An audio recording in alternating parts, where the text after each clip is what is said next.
महागाव तालुक्यातील वाकोडी इथं मध्यरात्री महागाव पोलिसांनी धडक कारवाई करत 7 गोवंश जनावरांना जीवनदान दिलं।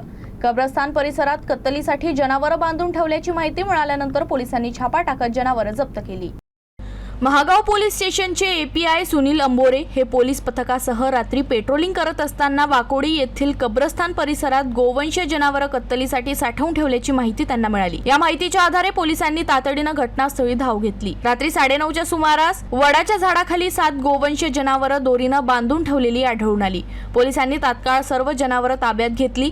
जप्त करण्यात आलेल्या जनावरांची अंदाजे किंमत 1,75,000 रुपये असल्याचं सांगण्यात येत आहे। जप्त करण्यात आलेल्या जनावरांची अंदाजे किंमत 1,75,000 रुपये असल्याचं सांगण्यात येत आहे।